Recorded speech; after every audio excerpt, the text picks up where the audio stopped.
Hello friends, welcome to spice and sparkle. இன்றைக்கி நம்ம ஒரு வீட்டான ரெசிபி தாங்க பார்க்க போகிறோம். கேரட் அல்வா. குழந்தைங்களில் பெரியவங்க வரைக்கும் எல்லாத்துக்கும் ரொம்ப பிடிக்கும். ஹல்வானா யாருக்குங்க பிடிக்காது? அதுலேயும் கேரட் அல்வானா சொல்லவா வேணும்?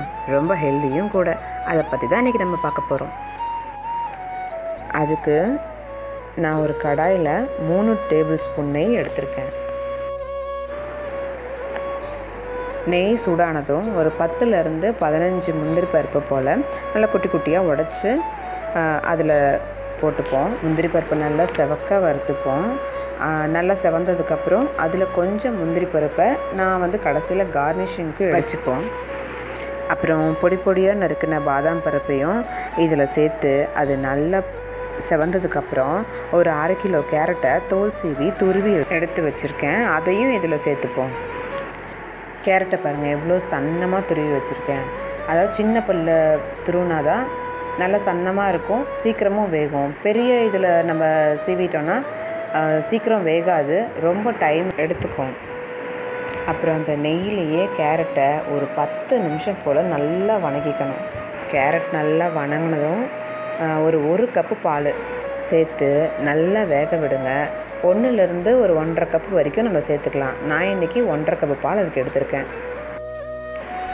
பால் அளந்து எடுத்து அந்த கப்லேயே ஒரு கப்பு தண்ணி போல் நம்ம அதை சேர்த்துப்போம்.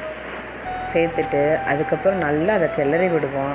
நல்லா கிளறிட்டு அப்படியே ஒரு மூடி போட்டு மூடி வச்சுருங்க. ஒரு 10 நிமிஷம் நல்லா வேகட்டும். வெந்ததுக்கப்புறம் பாருங்கள், தண்ணி பத்தலைன்னா திருப்பியும் கூட சேர்த்துக்கலாம், தப்பு கிடையாது. ஆனால் என்னென்னா கேரட் மட்டும் நல்லா வெந்திருக்கணும். நான் இங்கே கலருக்காக குங்குமப்பூவை கொஞ்சம் பாலில் ஊற வச்சுருந்தேன். அதை நான் இங்கே சேர்த்துக்கிறேன். ஆனால் குங்குமப்பூ இங்கே ஆப்ஷனல் தான். தேவைன்னா அதை சேர்த்துக்கலாம், இல்லைன்னா விட்டுறலாம். அப்பப்போ அதை நசுக்கி பாருங்கள், அதை வெந்துருச்சான்னு. வேகலைன்னா இன்னும் கூட ஒரு டம்ளர் போல் தண்ணி சேர்த்துக்கோங்க. கேரட் நல்லா வெந்து வந்ததுக்கப்புறம் ஒரு 3 ஸ்பூன் போல் நெய் அதில் சேர்த்துப்போம். சேர்த்துட்டு நல்லா கிளறி விடுங்க. அதில் இருக்கிற ஈரப்பசை எல்லாமே போயிடணும். தண்ணி பால் எல்லாம் ஒன்றா மிக்ஸ் ஆகி நல்லா வெந்து வந்திருக்கணும். அதுக்கப்புறம் சர்க்கரை உங்கள் இனிப்புக்கு தகுந்த மாதிரி. நான் இன்றைக்கி 1 கப்பு எடுத்திருக்கேன். 1/2 கிலோ கேரட்டுக்கு 1 கப்பு. உங்களுக்கு என்ன வேணும்னாலும் கொஞ்சம் கூட சேர்த்திக்கோங்க, ஒன்றும் தப்பு இல்லை. சேர்த்திட்டு நல்லா கிளறி விடுங்க. அதுக்கப்புறம் வாசனைக்கு கொஞ்சம் ஏலக்காய் பொடி.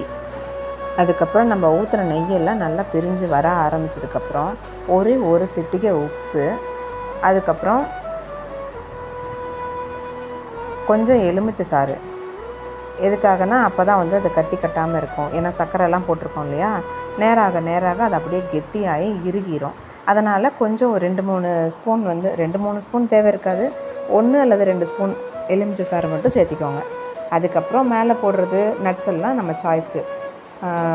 பாதாம், பிஸ்தா, முந்திரி எதுவும் நம்ம சாய்ஸ்க்கு என்ன இருக்கோ நம்ம அதை மேலே தூவி கார்னிஷ் பண்ணிக்கலாம்.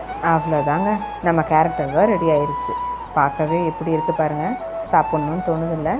அப்படி தோணுச்சுன்னா கமெண்ட்டில் சொல்லுங்கள். வீடியோ பிடிச்சிருந்தா லைக் பண்ணுங்கள், ஷேர் பண்ணுங்கள், சப்ஸ்கிரைப் பண்ணுங்கள். தேங்க்ஸ் ஃபார் வாட்சிங்.